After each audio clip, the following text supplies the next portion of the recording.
सहनशील तभी बनोगे जब ये जान पाओगे कि कोई और है ही नहीं है। जब तक और दिखाई देता है तब तक तुम सहनशील हो ही कैसे सकते हो? और दिखाई देगा तो सहनशील हो पाओगे क्या? और कोई है क्या? अनुकूलता प्रतिकूलता की सत्ता है क्या?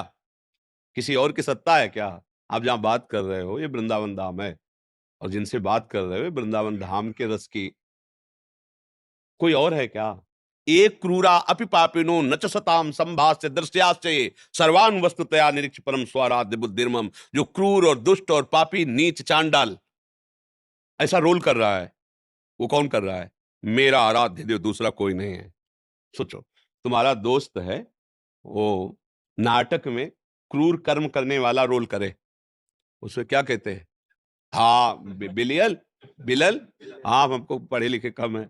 अब आप पहचान जाओगे कि नहीं पहचान जाओगे? नहीं पहचान जाओगे? ये अच्छा, ये तो वो है। अब वो जितना क्रूर कर्म करेगा, अब वो वाह यार वाह, कितना सुंदर अभिनय कर रहा है। लेकिन तुम जानते ना, बहुत प्यारा आदमी है, बिल्कुल नशा नहीं करता, बिल्कुल किसी को दुख नहीं देता। पर क्या अभिनय किया है यार, एकदम पूरा। खुश हो जाओगे ना, ऐसे ही भक्त खुश होता है। क्या अभिनय कर रहे हो ठाकुर, मुझे पता है, जितने भी रोल कर रहे हो सब आप ही कर रहे हो, दूसरा कोई नहीं। मत्ता परतरम नान्यत् किंचित् अस्ति धनंजय, मेरे सिवा किंचित मेरे। देखो, एक नाटक है जिसमें बहुत है, लेकिन ये नाटक ऐसा है कि वही डायरेक्टर है, वही मंच है, और वही कला है, और वही कलाकार है, और वही देखने वाला है, और वही दिखाने वाला है। प्रश्न कहां रहा है? अब इतनी जब अगर ज्ञान वृत्ति नहीं होगी तो अध्यात्म मार्ग में हो ही नहीं, और अध्यात्म मार्ग में नहीं तो शयन करना कोई हलवा खाना नहीं है। दूसरे के द्वारा किए हुए प्रतिकार को, प्रतिकूलता को, अपमान को, तिरस्कार को वही महात्मा, वही साधु, वही भक्त, वही जन सह सकता है जिसका संबंध भगवान से है। नहीं सह सकते, नहीं सह सकते।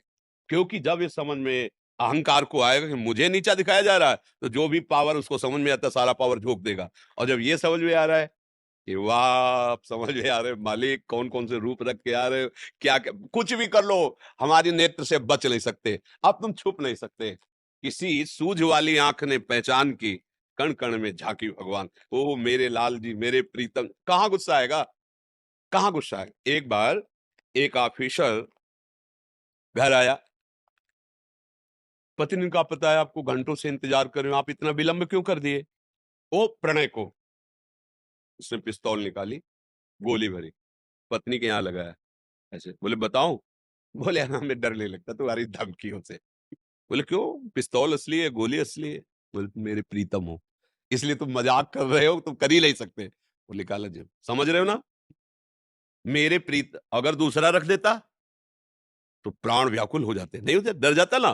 तो अगर हम दूसरा देखेंगे तो डर जाएंगे, भय आ जाएगा, क्रोध आ जाएगा, अशांति। और अगर देख रहे हमारा प्रीतम है तो कह रहे ये तेरी पिस्तौल है, सब तेरा केवल खिलवाड़ है, तू कर ही नहीं सकता। क्यों? मेरा प्रीतम है, चराचर जगत मेरा प्रीतम है। अब तो कुछ नहीं कर सकता, कुछ भी रोल कर, कुछ भी स्वांग कर, अब मुझे तो डरा नहीं सकता, क्योंकि गुरु प्रताप से मुझे पता चल गया कि तू ही है। अय छलिया, आज तक तू मुझे विविध रूपों में छलता रहा, अब गुरु के द्वारा दिए हुए नेत्रों से मैं तुम्हें पहचान गया हूं, अब तुम छुप नहीं सकते। बिना ये स्थिति आए सहनशील हो ही नहीं सकते। थोड़ी बात सह सकते हो, लेकिन जब और आगे बढ़ेगी ना तो फिर आप नहीं सह पाओगे। एक सीमा तक तो सह सकते हो, बुद्धि लगा के सहना चाहिए परमार्थ के पति को, फिर इसके बाद जो उसका स्वरूप आएगा कि अब हो गया, बाद में भजन देख लेंगे, क्षमा मांग लेंगे, पर तुम बात बदल जाए। और अगर ये दिखाई दे रहा कि प्यारे है तो ये गुस्से ले आएगी, हंसी आएगी कि कर लो आप, कर लो आप ही हो, अब ये जीवन आपको समर्पित है। चाहे आप प्रणाम करो, चाहे आप जूता मारो, चाहे माला चढ़ाओ आप, चाहे आप दंड दो,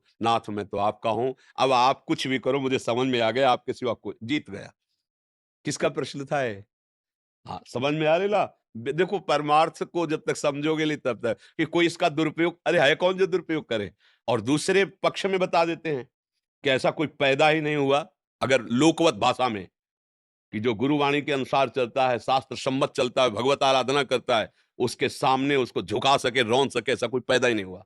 अगर हमसे कोई अपराध हुआ है तो उसका दंड देने के लिए भगवान कोई रूप ला करके हमें नीचा दिखाएंगे थोड़ी देर, इसके बाद अगर हमारा कोई अपराध नहीं है, हमसे भी गलतियां होती रहती हैं, तो ऐसा हो सकता है। अगर ऐसा नहीं है तो कोई ऐसा पैदा नहीं हुआ कि रोम भी झुलसा दे। 5 वर्ष का बालक प्रहलाद और त्रिभुवन पति हिरण्यकश्यप, वो हार गया कि करूं तो क्या करूं इसका, कैसे, मतलब क्या करूं समझ में नहीं आ रहा उसके, हर कुछ करके हार गया। और वैसे ही मुस्कुराता हुआ प्रहलाद उत्तर देता है, दैत्यराज। पहले पिताश्री कहते थे, जब देखा भगवान का विरोधी है तो दैत्यराज करके संबोधन किया। तुम जिस भगवान को समझना चाहते हो तेरे में है, खड्ग में है, खम्भ में है। प्रहार किया घूंसे, फाड़ के खंभा ऐसा रूप प्रकट हुए, हम फेंक दिया तलवार और ढाल मूर्छित होके गिर गया केवल देख के। ऐसा भगवान का स्वरूप। तो ये देखो परमार्थ है, इसमें बातों से तो विजय नहीं मिलेगी, इसमें चलना पड़ेगा।